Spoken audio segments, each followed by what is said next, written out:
Welcome back, everybody. Today we are going to do another weapon detective video. It's over the Saab 37 Viggen.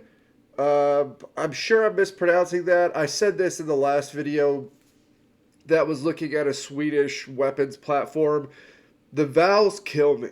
They absolutely kill me. I try so hard to find the right pronunciation, and I feel like every time I've feel like I have it down, I'll completely mispronounce something. And then when somebody says something, I'm like, "Oh yeah, I knew that. Like why did I say it that way?" Whatever. You know, I'm trying to learn as I go. But this is what we're gonna do: a beautiful Swedish Thunderbolt in the sky over the Saab 37. Let's jump into it. With innovative features and unusual appearance, the Saab 37 Viggen is one of aviation enthusiasts' most admired. The aircraft was designed according to the special conditions of Sweden, and it has been a symbol of the peak of European aviation for many years. Even though it was not used in real combat, the Viggen is a true legend. Now, we are investigating the Saab 37, a beautiful Swedish Thunderbolt in the sky. Please don't The wings of it look crazy. Whenever you see it from like the bottom or from the side as it's turning, the wing outline of the plane looks really bizarre. Just like not, I don't know, you kind of like have a silhouette of what a plane looks like pictured in your head, and it just looks different than what you would imagine because of the double, thing. Also, it was the Viggens that were involved with the SR-71, right? With that escort thing, that video that I covered where the SR-71 engine blew, and then basically it got escorted back down into NATO territory, I believe. And that was a group of Viggens that was involved with that, I believe. Please don't forget to subscribe to our channel before we start and give us a thumbs up if you like our video. To be notified of our new video, please click the bell button. Also, now you can click the join button to support our channel.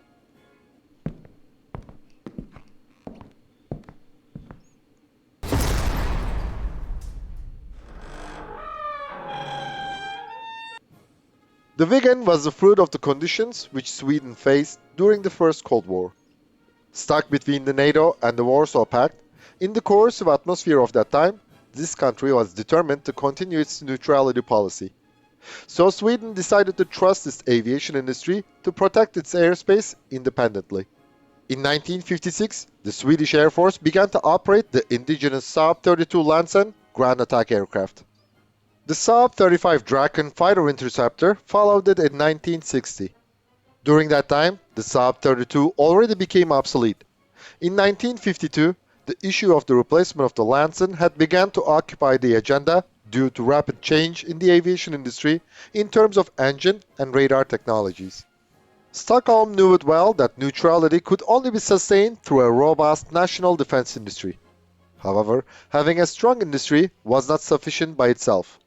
To secure a vast terrain with a small population, the Swedish armed forces had to be reorganized with the right doctrines. At this time, okay, so obviously Sweden holds firm to that neutrality line earlier on in history. By this time, is that what the buildup is for? Is that what the public facing statements are about? Is that this is about keeping Swedish neutrality? Because I had just assumed that they were kind of pointing at the Soviet Union and being like, yeah, well, there's a giant threat on our doorstep. So, you know, we need to have defense capabilities to take care of it.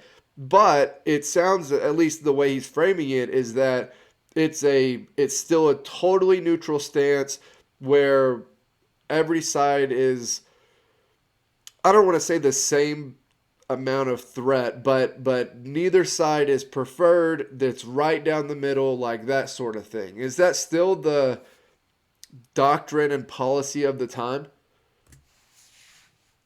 To achieve this goal, close cooperation among politicians, armed forces, and industrialists was a necessity. In this framework, the definition phase for the new doctrine and requirements of the aircraft began immediately. Sweden was an underpopulated country spread over a wide territory.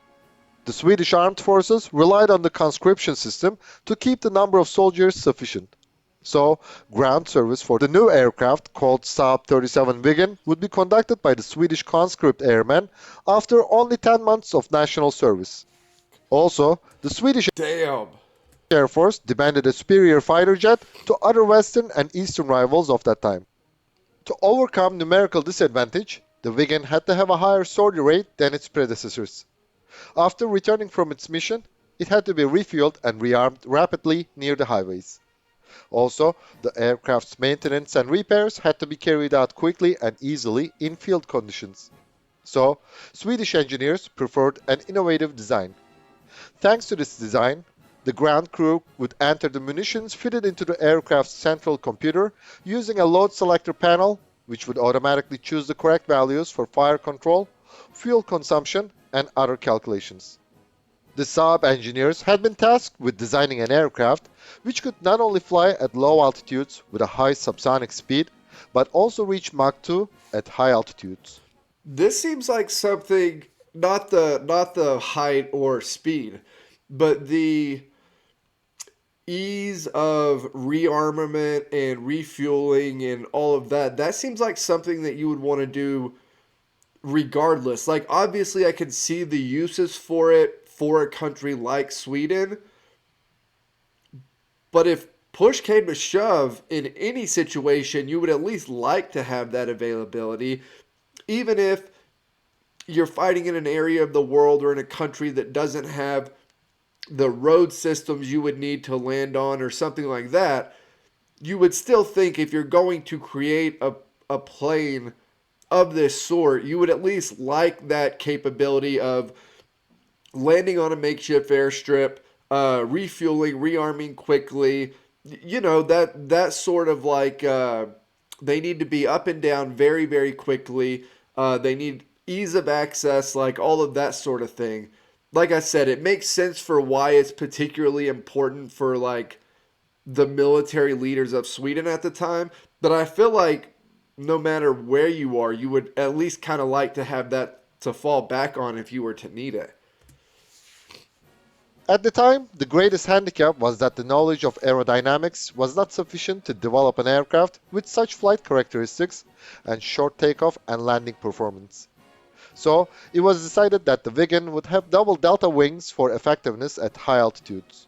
Yet, the low altitude performance of this type of wings was insufficient. Swedish engineers decided to use canards to overcome this problem. Thus, the Viggen became the first serial production aircraft which has canards. The canards on the Saab 37 were very large and had flaps. They looked like a second wing on the front. This innovation worked perfectly. The low altitude capabilities of the aircraft were superb.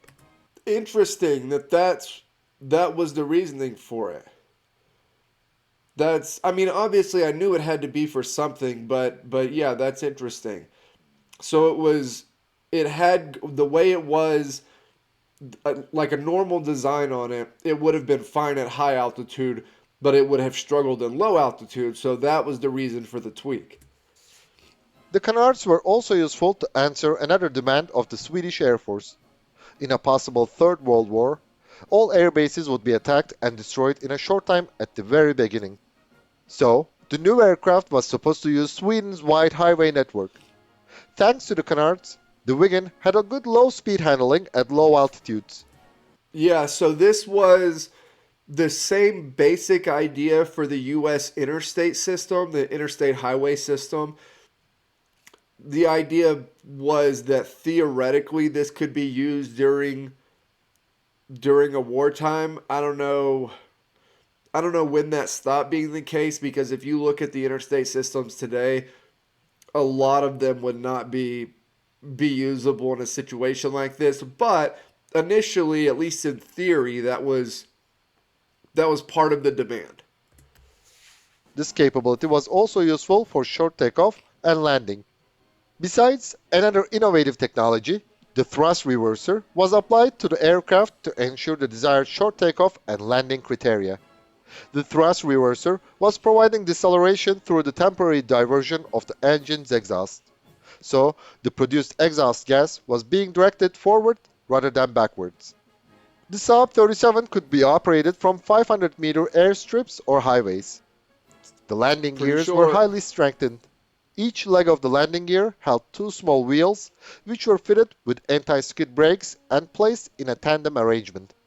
As we mentioned, Sweden was dedicated to having an independent defense industry.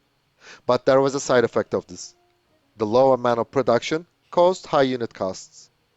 To reduce costs, the Viggen was equipped with a Pratt & Whitney JT8D22 engine that powered commercial airliners of the 1960s. The jet engine design and development capabilities of Sweden were not sufficient anyway. The engine was modified with an afterburner system by the Swedish engineers under the name of RM8. This preference brought another important advantage with it. Thereby, in case of a war, the Swedish Air Force could find spare parts for the engines easily.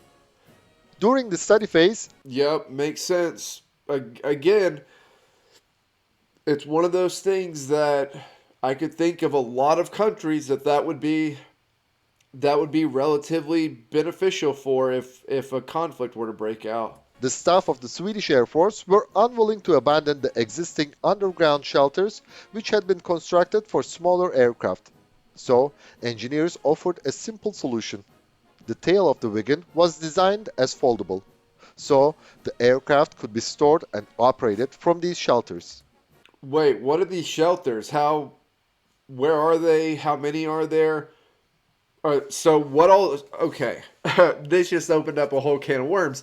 Um, what all are they keeping there? Are these like scattered uh, general military like outposts, basically? That if a war were to break out, you would have a lot of military members and conscripts and stuff like that would go to like these designated areas, or is it just for like specific pilots and it's only planes? Like what's in there? Are they carrying guns and ammo and all that, or is it just the planes and like weapons for the planes and fuel and stuff like that? And how common were they? uh, do they keep planes down there all the time? They're thinking that if a war were to break out, that the bases would be destroyed immediately. So, do you take the chances of having all of your planes at bases, or do you have them already in these things scattered across the place so that they're accessible even if bases were to get hit? I've got anything you can tell me about these things. I would be happy to learn. I'm so curious about what in the hell the whole concept here is. In case of a war, Sweden had to fight against the gigantic air squadrons. But it did not have enough aircraft, so efficiency was crucial. To use its air power with high efficiency, Sweden developed the Citral 60 air defense network, which was compatible with the Saab 37s. This innovative approach was one of the first examples of network-centric warfare. The prototype of the Saab 37 performed its maiden flight on February 8, 1967. Its ground attack and fighter production model, the AJ-37, met the sky on February 23, 1971. In the same year, F-7 Sotenäs, the first operational air wing of the Viggen, was formed. The acronym AJ comes from the initials of the Swedish words attack and jakt, meaning attacker and fighter. The single-seat AJ-37 was equipped with the CK-37 Air Navigation and Attack Computer, which was the world's first airborne computer to use integrated circuits. The second version of the Viggen, the SK-37, was a two-seat trainer aircraft. It took its name from the Swedish word skol, meaning school. The aircraft performed its first flight on July 2, 1970. Skol means school in Swedish. I'm sorry, that just threw me off. This variant was somewhat unusual in having two separate cockpits for pilot and instructor. Yeah, that looked wild. Being a modified variant of the standard one-seat model, the SK-37 had radar. The instructor's stepped rear cockpit fitted with a bulged canopy and twin lateral periscopes, replaced some electronics and a forward fuel tank. Therefore, the two-seat versions of the Viggen performed their training tasks often with additional external fuel tanks. As the third version of the Viggen, the single-seat SF-37 was developed to replace the SF-35E Draken reconnaissance aircraft. The letters S and F were the initials of the Swedish words spanning photo, which meant photo reconnaissance. The first prototype of the SF-37, which performed its first flight on May 21, 1973, was equipped with all-weather day and night cameras in the nose instead of radar. Different So, are we talking about low-level reconnaissance flights? I mean, obviously they're flying low-level there, but I feel like almost every time I watch a Swedish plane or pilot video, they're flying super low. Is that just happenstance? Is it low-level reconnaissance, or is it not specifically? from other classical reconnaissance aircraft of that time, this version kept its attack capability. During the Interesting. First Cold War, Sweden prepared for a possible attack from both its land border and the sea. Yeah, I've talked about this. The recon planes that the U.S. used at the time were not their whole thing was that they flew super high and super fast. That was their whole shtick was that.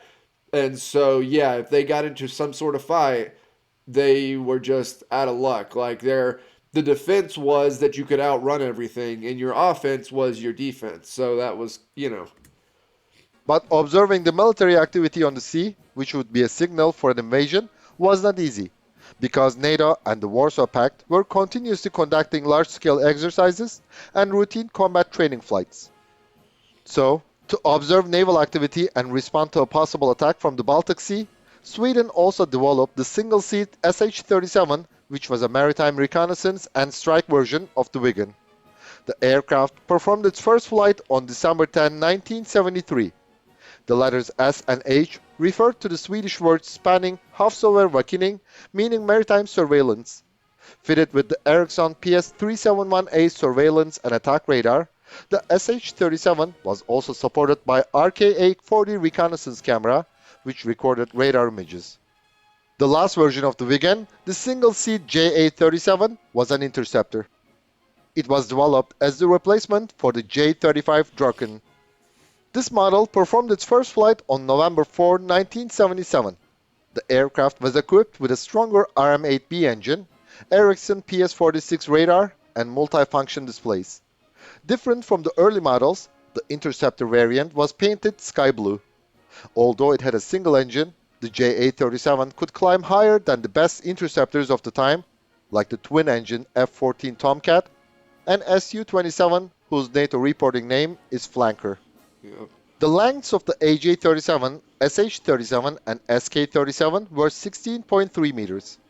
The JA-37 was 13 centimeters and the SF-37 was 20 centimeters longer than these three models. All variants had the same wingspan, which was 10.6 meters. The JA-37 and SK-37 were 30 centimeters higher than the others, which had a height of 5.6 meters. All Viggen models had nearly the same empty weight, but their maximum takeoff weight were different. The SK-37 was the heaviest, Yeah, that's what I was. Okay, yeah. and the SF-37 was the lightest. All models could reach a speed of over Mach 2. After a modernization program, the AJ-37 and SH-37 gained the capability of carrying the RBS-15 anti-ship missiles. The JA-37 could carry 4 RB-71, that was the licensed production version of the British Skyflash air-to-air missile. Between 1993 and 1998, 35 JA-37s were equipped with the AIM-120 missiles. Yes, it was a highly agile aircraft. But the JA-37 was actually designed as a flying SAM battery. Once the target was detected, the Viggen would come out of the hiding spots from behind the trees, proceed to the highway, take off rapidly, fire its missiles, and then return. Some sources Interesting. claim that a JA-37 managed to lock on a US SR-71 Blackbird flying over the Baltic Sea. This was the only time that a Mach 3 SR-71 was locked on by an aircraft. We should add that some other sources deny this incident. This highly capable aircraft could not gain success Yeah, so I did a whole like dig into that. And there were a couple of things that I didn't quite understand, but I worked it out in my head. Initially, it was the difference in height because I was like, okay, the height that the SR-71 is flying at is way over even the highest that the Viggens could fly. And so I couldn't work that out in my head initially. Um, then another part of it was how it could, like speed wise, how it would be able to catch it. I do think that it happened, and here's what I think is it's just my opinion, but from reading into it, here's what I think happened. The SR-71s, when they would fly reconnaissance missions into the Soviet Union, they tended to fly lower over the Baltic region, and they tended to fly the same predetermined path. So, if you're up flying a Viggen and there is something that tells you that a blackbird is coming through to do a route, you wouldn't necessarily have to be catching up to it because they fly over a lot and they fly the same path. So it could be, you wouldn't necessarily have to come catch up behind it and just go like right up, right up the back of it. Basically, you could just meet it, or you could even come head on at it. And because it flies lower over the Baltic, then the height difference isn't a big deal because it's only flying, it's flying 30,000 or so feet lower than what it will be once it gets closer to the Soviet Union. So I certainly think it's possible, with how many of them they flew, how many of the reconnaissance flights they flew. I would say it's probably likely, that it happened, and that's kind of my interpretation of how it was possible, basically. In the international market. The Saab 37 was the child of Sweden's special geographical and political conditions. No country had the same conditions. Besides, Sweden also had serious restrictions on arms sales. Therefore, many possible bids were cancelled from the onset before getting the approval of the Swedish parliament. India was highly interested in the Viggen, but the engine of the aircraft was the licensed production version of the US JT-8D-22. Because of its strained relations with India at the time, the USA blocked a possible sale. The Viggen was born in the condition of the First Cold War. The end of this period brought the end of this beautiful aircraft. After the dissolution of the USSR, Sweden reduced its armed forces. In the early 2000s, That's another thing I'm curious about. What does everybody think about that? It's not just Sweden. Almost everybody does it. The Soviet Union falls, and basically all of the world that had their eyes on the Soviet Union had been watching what they were doing, taking their own defensive countermeasures, stuff like that. They all kind of take a deep breath and start to scale down on defense. And I'm curious what everybody's thoughts are on whether that was a good move or not. Whether it was smart and you take care of other domestic things and that's, but you're taking a risk there like nothing has happened. But these arms productions are not ramped up. The like conscription is what Sweden had for forever, at least from what I've been told. That's not back up to what it was during the Cold War, I don't believe, because it's hard to get that stuff ramped back up and ready to go. So knock on wood, nothing has happened up to this point that would make it like a practically bad decision, but a theoretically, what do you think? Good or bad decision there? the Swedish Air Force had enough amount of the JAS-39 Gripen. So the Saab 37s were retired sooner than planned due to budget cuts. The Viggen performed its final military flight in 2006. This legendary aircraft had extraordinary appearance and features. The fact that the Viggen continues to fly with a civilian registry number provides a partial relief to its fans. Thanks for watching our video. And please don't forget to subscribe to our channel and give us a thumbs up if you liked our video. To be not Yeah, so I would love to see one fly in real life. The silhouette of it is really, really kind of a cool looking.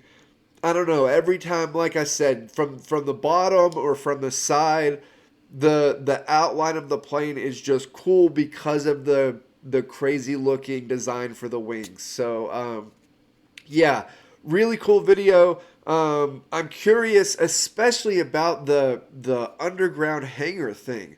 What in the hell? Um, so any answers that anybody can give me, please let me know. Put them down in the comments below. Um, you can like, comment, subscribe, help me keep building the channel over here. You can join the Discord. I'll put the link for that in the description box down below. There are a whole plethora of Swedes over there on the Discord. I will get the next part of the uh, Whiskey on the Rocks incident, documentary out probably tomorrow. So I'll see you guys then.